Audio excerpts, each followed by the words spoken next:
Ravi hospital के एक ward में माथा पकड़े बैठा था। उसकी गोद में 1 साल की बेटी सो रही थी। 3 साल का बेटा उसकी बांह पकड़े खड़ा था।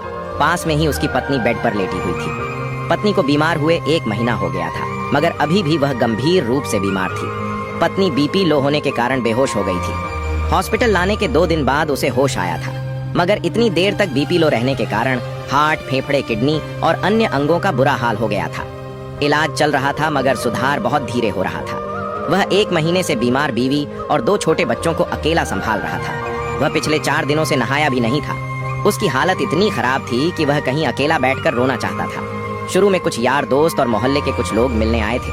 उसके बाद तो लोगों ने फोन उठाना भी बंद कर दिया था कि वह कहीं पैसे न मांग ले। शहर में वह ज्यादा लोगों को जानता भी नहीं था, क्योंकि 3 साल पहले वह माँ बाप और भाई भाभियों से लड़कर इस शहर में आया था। तभी से बीवी बच्चों के साथ किराए के मकान में रह रहा था। घर में कोई बीमार पड़ता है तब सगे संबंधी और रिश्तेदार ही काम आते हैं। रवि तो ससुराल वालों से भी लड़कर बैठा था। 2 रुपए कमाने क्या शुरू किए, घमंड में अपनों से ही दूरी बना बैठा था। अचानक उसने हिम्मत करके अपनी माँ को फोन मिलाया। पूरी घंटी जाने के बाद भी माँ ने फोन नहीं उठाया। फिर दूसरी बार फिर से कॉल किया तो माँ ने फोन काट दिया। उसे याद आया 3 साल पहले जब माँ से लड़कर आया था, तब उसने कहा था, तुम सब मेरे लिए मर चुके हो, मैं तुम लोगों का मुंह भी नहीं देखूंगा। माँ के फोन काटने पर वह निराश हो गया। उसकी आंखों में आंसू निकल आए। पास ही बेड पर सोई पत्नी टुकुर टुकुर देख रही थी। पति को रोते देखा तो उसकी आंखों में भी आंसू निकल आए। रवि ने सोचा, पापा को फोन मिलाऊं, मगर पापा और बड़े भाइयों से बात करने की उसकी हिम्मत नहीं थी। एकमात्र माँ ही वो कड़ी थी जिससे वह बात कर सकता था, मगर माँ ने फोन काट दिया था। उसने एक बार और आखिरी कोशिश करने के लिए माँ को फोन मिला दिया। इस बार माँ ने फोन उठा लिया। माँ बोली, क्या है, हम लोग तो तुम्हारे लिए मर गए हैं, अब हमारे जीवित श्राद्ध करने के लिए फोन कर रहा है क्या? माँ की आवाज सुनते ही उसका सब्र जवाब दे गया। वह रूंधे गले और बिगड़ते चेहरे के साथ इतना ही बोल पाया, माँ। फिर फपक फपक कर रोने लगा। वो माँ थी, औलाद का रोना कैसे सहन कर सकती थी। तुरंत माँ का गुस्सा शांत हो गया। सारे मनमुटाव एक पल में भूल गई। जिस तरह एक हिरनी अपने बच्चे के लिए तड़प उठती है, वैसे ही वह अधीर होकर बोली, क्या हुआ रे, रो क्यों रहा है? जल्दी बता बेटा, मेरा मन घबरा रहा है। माँ के वात्सल्य भरे शब्दों को सुनकर वह जोर जोर से रोने लगा। वार्ड में दूसरे मरीज और उनके परिजन उसकी तरफ देखने लगे। माँ अनर्थ के डर से बार बार पूछ रही थी, क्या हुआ बेटा, जल्दी बोलना। वह रुलाई रोकते हुए रूंधे गले से बोला, माँ तेरी बहू 1 महीने से हॉस्पिटल में भर्ती है, उसे और बच्चों को संभालते संभालते थक गया हूँ माँ।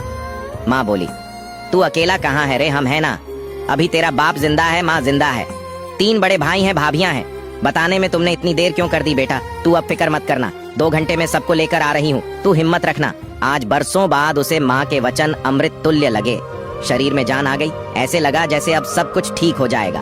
वह खड़ा होता हुआ पत्नी से बोला, अब तू बिल्कुल ठीक हो जाएगी, माँ आ रही है। पत्नी रोते हुए सारी बातें सुन रही थी। बोली, परिवार आ रहा है, ये सुनकर मेरी भी हिम्मत बंध गई है जी। कुछ देर बाद ही उसका पूरा परिवार वहाँ पहुँच गया।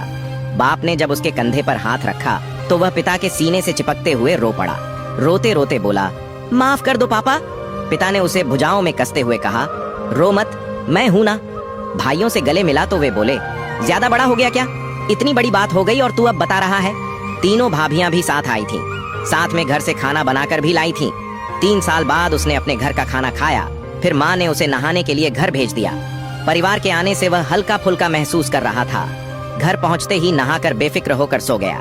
1 महीने बाद उसे चैन की नींद आई। उसकी पत्नी, जो 1 महीने से बेसुध थी, परिवार के आते ही चैतन्य हो गई। अपनों का साथ दवाई का काम कर गया। वह 7 दिन में ही ठीक हो गई। रवि और उसकी पत्नी को समझ में आ गया कि परिवार के बिना कुछ भी नहीं है, इसलिए वे अपने परिवार के साथ ही गांव लौट गए। कहानी का मोरल, आजकल यारी दोस्ती तो सिर्फ मतलब की रह गई है। ऐसे मौके पर सही मायनों में अपना परिवार ही काम आता है। इसलिए बेशक अलग रह लीजिए, मगर अपनों से जुड़े रहिए।